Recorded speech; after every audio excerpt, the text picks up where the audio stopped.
the fastest way to become the best photographer was to shoot weddings. I just wrote hashtag Kincaid Fire. Within an hour, I got a phone call from ABC, and then it was Good Morning America. By the next morning, I was dealing with the first time of lawyers and signing the papers and People magazine. All right, well, hello again, and welcome back to S2.E2, where we bring all things photography into focus. The show's brought to you by VSCO, and today I am at Imaging USA here in the Dallas, Texas area with Karna Roa. Karna is a very accomplished wedding photographer with a 17-year career, and she is also a wedding photographer. She's traveled all over the world. She's won many awards, as well as she has a master's in wedding photography. And she's also the president of the Professional Photographers of the Wine Country. So we have a lot to talk about. I'm so happy to have you here. Thank you, and welcome to the show, Karna. Thank you. Maybe just to start us off, tell us about yourself, how you got started, what you do. I saw on your website that you shot your first wedding at 15, which is wild. Tell us about yourself. Many years ago, I started being interested in photography when I was 5. Our family would take these long road trip vacations during the summer, and my dad, kind of to keep myself entertained, he would hand me a camera and say, "Go for it, kid." So I've always been interested. He had a dark room in our garage growing up. So I've always loved photography. Wow. I started working for one of the first family portrait photographers in Sonoma County back when I was 14. I'm not even sure if you're allowed to work when you're 14, but there we go. And he guided me and taught me things. And he told me that the fastest way to become the best photographer was to shoot weddings. That you would be a sports photographer, a product photographer, an architecture photographer. You would be all of the things in a short amount of time with the worst lighting possible. And so he said, go for it. You're gonna do great. And so a couple that I knew that was having a wedding, they said, "We know that you like photography. Would you like to take some pictures?" So they paid me $75. And that was like $1 million of babysitting money. So I absolutely loved it. I was hooked from the beginning, and away we went. Wow. Yeah. And tell us about what you do now. So I am a full-time wedding photographer. Okay. I have had the amazing opportunity to travel all over the world.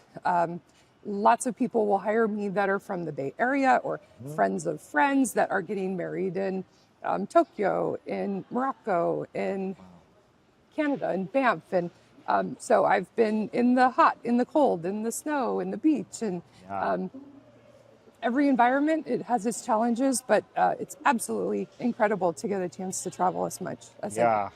Gosh, so much of what you're saying mirrors my own experience. Got started pretty early, not that early, but had a friend, needed a wedding photographer, knew I was a photographer, and I just kind of got thrown into it, and also shot weddings for a long time. I don't know, what are some of the highlight experiences from your 17 years in wedding photography? Oh gosh. Well, I'm fortunate to be from the wine country in Northern California. So, I mean, so many people come from all over the world to the wine country and throw the most amazing parties. Gosh, I don't know. There's so many. I don't even know what to say.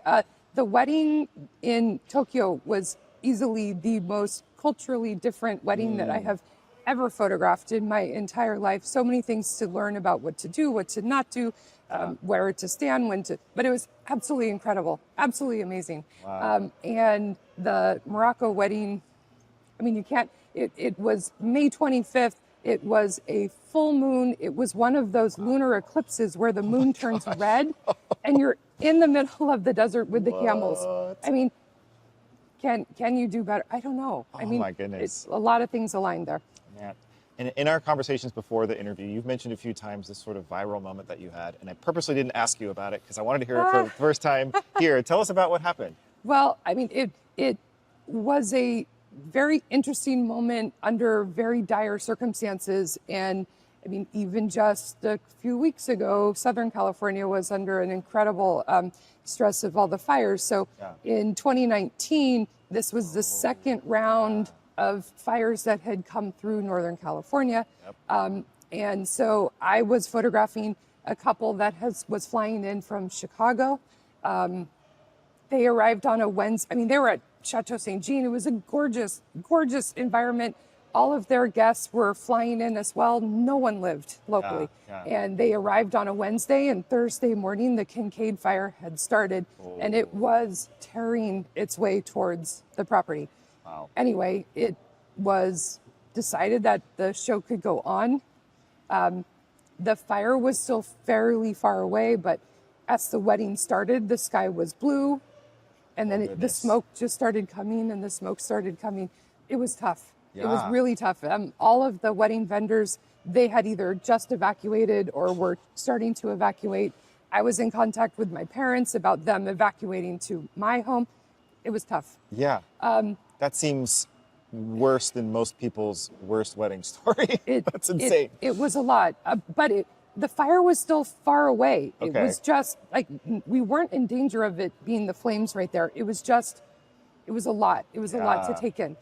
But it was inside the barrel room. Everybody was safe. Everything was fine. But I did all of the romantic portraits, if you will, in the vineyard, but the sky had started to turn red, from all of that, the smoke. And it was at sunset time. And without external flashes, without all of the off-camera lighting, the sky just sort of goes neutral. You can't really see all of that. Right. So I did portraits of them where it was lovely and beautiful, and it was what it would regularly feel like to be in the wine country. But then I paused, I got all of my off-camera lights, and I lit them so that you could really see, it. And the wedding planner, this was just not planned. Wedding planner, not planned. She came with 2 masks, and she said, I don't know if you want to, but this sort of symbolizes what they've been dealing with. Right. Maybe you just take a couple with the mask. And so we did. We put the masks on, and as soon as she turned around and I handed her her bouquet, I went, this is the American Gothic. It was absolute, how she just grabbed it and turned around. So I posed them like that. I did the lights. It was eerie. It was strong, and I had lost power. I had no way really to back up my images. I went to a friend's house to be a responsible wedding photographer to download, back up, and upload to the cloud. And always back up, always back up. And right before I shut off my computer, I thought, I don't know, the fire's still going. I somehow felt the urge to post one photo.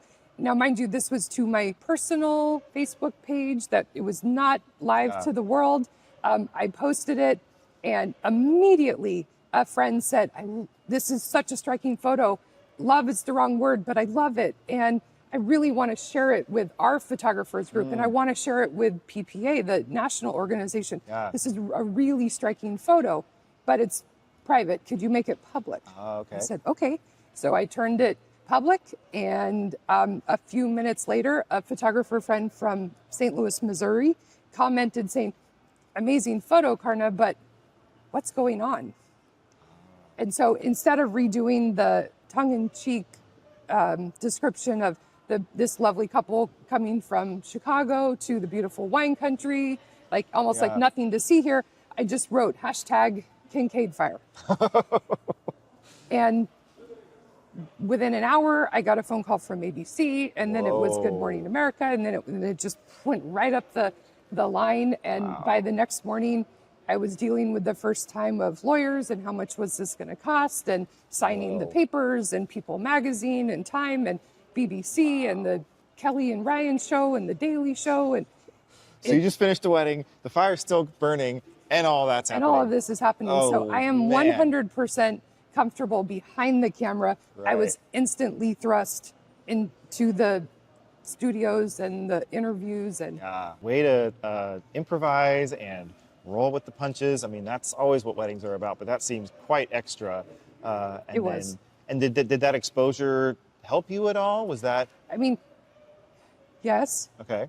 There were plenty of people that, when they were looking for wedding photographers, they came across my image and said, oh yes, I remember seeing that I remember seeing that. And it went into every newspaper and every TV news across the country. So people really did hear. Yes, so people did book me because of that. Okay. But I mean, it's a good thing, it's a bad thing. Yeah, it's hard to feel great about that. It's hard, but everything worked out for the couple. They were absolutely lovely. The fire was not imminent, Yeah. but the sky was dark. So that's what I was capturing, and I was capturing the smoke and the feeling. Amazing. And if I didn't use that kind of lighting, the off-camera flash, it wouldn't have been there. Yeah. So very soon after that, a lot of copycat images came through, but no one was really using the off-camera flash. So it was not, it didn't really have the same impact. So really knowing your lighting and knowing what to do in the moment to be able to express what's happening is so important. And being a wedding photographer, you are literally learning all of the things. Yeah. So yeah, I remember using off-camera flash in my wedding photography, and it was hard. Yeah. It's a lot more work, a lot more stuff to carry around, but sometimes just that added little bit of light and just the extra control that you have can really make all the difference. So that's amazing. Yeah. Thank you for telling us that story. Sure. So you mentioned that you have been in the business for 17 years. Yes. I mean, I didn't make it that far. What has been the key to your success and also longevity? I mean, how do you pull this off for so long? Sure. I am a very emotional person. When someone is feeling good, I can feel it. When someone is feeling nervous, I can feel it. So I have loved every wedding I have ever been at, and I can put myself in their shoes. I can see the difficulties or challenges that they're facing, and it's almost like being a midwife or something where you go in, you're helping them through a beautiful but stressful time. Yeah. I love that. So you truly love weddings. I really do. That's I like your really, calling. really do. You absolutely have to love it to want to do it for 17 years. You really do. Have you changed how you do it in that time at all to make it more sustainable for yourself? I mean, I definitely always hire a second photographer to come with me, someone that their style will complement and blend in with what I'm doing. And so, yes, so I can take a break, and it's okay to do so. In the last couple years, if it's going on and on and on and on, then sometimes I'll leave a little bit before the end, but it's amazing. And with all the AI that's kind of out there, it can help you cull and sort a few things. So it's still okay. It's still okay. We recently did a partnership with Narrative, who had a contest going on, and a couple of people won a VSCO membership. So check out Narrative AI for some culling help. But you also mentioned the PPA, and I think a lot of people don't know what PPA is. Sure. So maybe can you start by just explaining to everybody what is PPA? Yeah, no problem. PPA is the largest photographers association in the United States. I think technically the world. Has an international component with some other countries. Professional Photographers of America. It's an association that provides a lot of education, a lot of classes. We're at their yearly convention, which is massive. I think we're here with 10 or 12,000 photographers in Dallas. Yeah, it has felt like a lot. It is a lot, and they are solid on their education. They provide so much education, and they also have 4 different degree programs that you can go through. Doing the degree programs, really, it takes your photography skill from 1 to 11 quickly. Yeah. I have always been nervous to enter photo competitions, and that is a component of it. And so no matter what degree that you're trying to earn, there is a photo competition part, and it's nerve-wracking. It's gut-wrenching, heart-wrenching to put your artwork, that's your baby, up on the screen for the world-class judges to judge, and they go like this really fast. Wow. But what I have learned from it is probably like any kid growing up. Your parents can tell you 100 times to do something, or that this would be the best way to do it, and you may or may not listen. You may or may not remember. But then when something very impactful happens, it's like seared into your brain. So this is what the image competition does. It provides this slightly stressful moment where the most qualified people are talking to it without the emotion of that it's not their baby, it's Yeah, yours. yeah. And then it sears into your brain. And forevermore, when you're at a wedding, you will hear that voice in your head that said, Yeah. just step 2 inches to the right and get that pole out from behind their head. Right. You can do that. You can just move 2 inches and check out the background, check out the foreground. Whatever it is that they're saying, this is how you would improve, it sears in your brain. Yeah. And so time after time after time after time, you just have a new toolbox of what to do in the moment to get it right in the camera. Yeah. So obviously this huge conference, education, competition, sounds like mentorship in some way Yes. through that. I heard mention of indemnity Yeah. insurance. So they do have the insurance for, if your client is unsatisfied, and okay. they will help you with the lawyer situation, and they will protect you and defend you. Yeah. They have, I haven't had to use it yet, but they have incredible equipment insurance Okay. with a very low deductible. So that is part of your membership. You get a beautiful magazine each month with lots of education, and then there's the conference here. So Yeah, I mean, those insurances are something that you need to have Yeah. anyways, especially as a wedding photographer. Yeah. I mean, there are venues that will not let you work there if you don't have certain types of $1 million insurance. or Yeah, $1 $2 million million, of indemnity insurance. Yeah. Yeah. So you need that anyways, and equipment insurance is a really smart investment. So wow. And then, I mean, I see you have all these pins. Is that connected to everything you're saying here? Yes. So I have earned 2 of the degrees that PPA offers. I have a master's in wedding photography.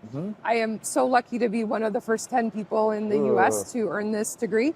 And then I also have their photographic craftsman, which is like a teaching degree, a degree in master's in teaching. Sorry. Yeah. And so I've always been a teacher. I've always been passionate about doing my best to share what I know with others. And the wedding degree is incredible. When I was first working for, his name is Harvey Henningsen, and master photographer, portrait artist, I saw his degrees on the wall. I saw his master of photography. I saw his photographic craftsman. I went, wow, okay, that is amazing, but there's no way I could ever do that. Yeah. And especially once I went head first into weddings, the type of refinement and precision that they want for those award-winning images are nearly impossible at a wedding where you're not in control of the light, you're not in control of the venue, you're not in control of the costuming, you're not in control of anything. And it really seemed like to me that the portraits that were scoring well in these competitions, they had every bit of the control over it. So I sort of ignored it. And then in the last few years, the organization decided, you know what, half of our membership say that they're wedding photographers. So let's do this. And so all of a sudden, it was a completely different set of criteria of what they were looking for. And I went, okay, I can do this. Yeah. I can do this now. So I was so proud to be able to earn the degree. And it really, all the education that I learned in order to get it, it sets me apart from other photographers. And do you find that credibility, I don't know if you put that on your website, but does that help you, get clients? Does that give them confidence in you? It gives them confidence. Yeah. And I mean, for sure, now my images on the website they just look that much more refined and polished. And they might not necessarily equate it to, oh, well, she has a master's, but it really helps. Right. And tell me about like the chapter that you're in. I guess like how does somebody get involved, and if they do, what does that look like? Sure. So there are more than 35,000 people that belong to the national organization, and then each state has their own state association, and then usually there's a local under that. So California is big. We have 8 different local associations. And I have been the president of the wine country version, so Northern California. And that is the boots on the ground, get your mentor, go practice. We have monthly meetings with speakers, like the ones that are here. I mean, big time speakers. Great. Everybody wants to come to the wine country. So we have great speakers. We have our own image competitions. We do workshops, and we do mentorships, and and that's happening all over the U.S. Yes. Wherever you are. Yes. Wonderful. That's amazing. All right, and lastly, just to up-and-coming young photographers, maybe just getting into weddings, or maybe wanting to get into weddings, but a little scared because it is a scary thing to get to do for the first time. What advice would you give somebody who's just getting started in their career in that way? Sure.